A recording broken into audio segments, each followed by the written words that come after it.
turn it over to Mr. Bobby. Thank you. All right, guys, how are you guys? Good. So, on behalf of the Elder Americans, Asian Pacific Islander Cultural Diversity Group, this morning is our this morning was our kickoff, so obviously we want to do it with you guys as well during the afternoon. This is our kickoff to celebrate the Asian Pacific Islander culture. The reason why we put these cultural diversity events is to celebrate and understand the different cultures. Obviously, we're exposed to all types of people that we work with, whether it's different countries, different ethnicities, different ages, different experiences. So obviously, by putting these events together, then that's something that we get exposed to, that we get familiar with the people that we work with. But more importantly, we also want to go ahead and make sure we understand our customers, because our customers have the same types of things that we have as employees. We understand our customers, then we're able to go ahead and take care of our customers a lot better. So what I wanted to do is I volunteered to talk about a person who shops here and whose experience is shared by many of our customers. I'd like to share with all of you a part of the life story of my hero, my dad.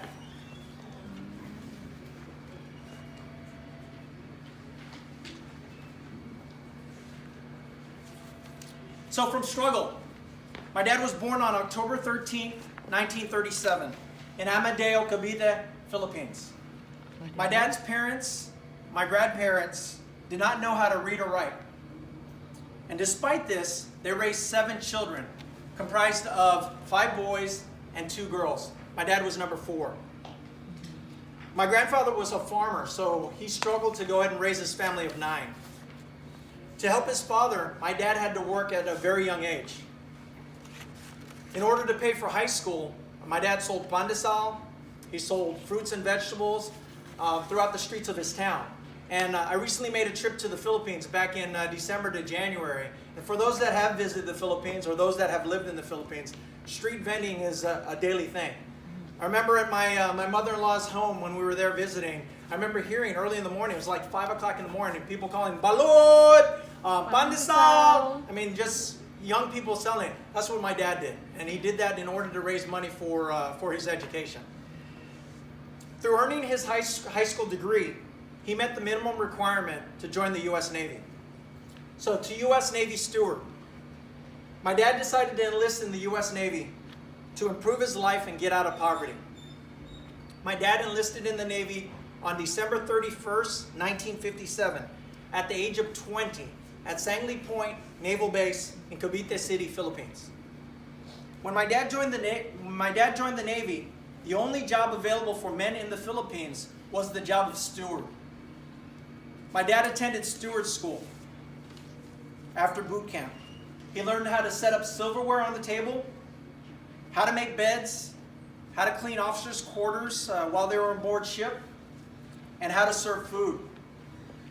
So the uniform of a steward was all white, just like our cultural diversity team here. Obviously, stewards weren't dressed as nice as we are, but they were dressed in full-out white uniform to include their white shoes and the white gloves. So, in a sense, stewards were like butlers.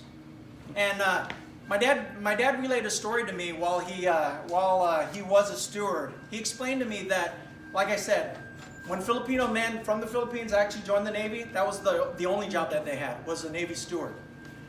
It wasn't until about a couple years later where the President of the United States actually visited one of the Navy ships and questioned, hey, why are all the Filipino men, working as stewards? So when that visit was made by the Philippine president, it changed everything. It actually opened up more opportunities for Filipinos to be able to do other jobs. Let's see. So the very first day my dad reported as a brand new steward on the USS Fire Drake, which is an ammunition ship. A warrant officer of 4 asked my dad to go ahead and shine his shoes. My dad thought it was demeaning, but my dad still did it because working as a steward was 100 times better than the impoverished life that he left. So to success. My dad is a Vietnam veteran who served in Vietnam on the USS Krishna from 1966 to 1967. My dad retired as a Chief Petty Officer E7 and retired honorably after a successful 22-year naval career. After his naval career, my dad had a 21-year civil service career as an aircraft mechanic at North Island Naval Air Station. The U.S. Navy and his civil service job allowed him to raise 3 boys, whom he was able to send to college, and obviously I'm one of them.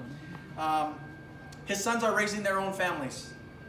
So my dad is 80 years old, has been married to my mom for almost 55 years, and he is the proud grandfather of 6 grandchildren. He is enjoying retirement with my mom, traveling the entire world, spending quality time with his family and his friends, and losing his hard-earned money at San Diego casinos. So I wanted to just thank everybody for giving me the opportunity, for my team to just allowing me to share this real-life success story of what Filipinos had to experience in order to achieve the American dream. The rest of this month, so basically just to highlight what we're going to do the rest of the month. So the first 2 weeks of what we did the month of May was to honor elder Americans. The second 2 weeks, which is the start of today, we're going to go ahead and honor Asians and Pacific Islanders. So what we're going to do is on May 31st, and we've got flyers here, if you guys can grab it after you guys grab your snacks. On May 31st from 8 a.m. to 9 a.m. over at the kitchen demo area in Housewares, what we're going to do is we're going to have the Philippine National Anthem. One of my good friends that I went to college with, he's actually going to do a cooking demo. For those that were here last year that experienced that, he's actually going to cook 3 types of dishes. And then we're going to have a cultural dance. So that cultural dance is going to be the Tinikling. I've already warned David, and I've warned Katrina, and I've warned Wendy for them to bring comfortable shoes because they're going to be brought out there to experience the Tinikling. And then, just so that you guys know, obviously the cooking demo, what we want to do is for you guys to sample dishes that he's making. It's not a buffet. So just I want to make sure that you guys just taste and experience what the Filipino Asian culture is all about. And so that's all I've got. We've got little refreshments for you guys. Our stewards are going to be passing out some crackers. And I just want to thank you, everybody. Thanks.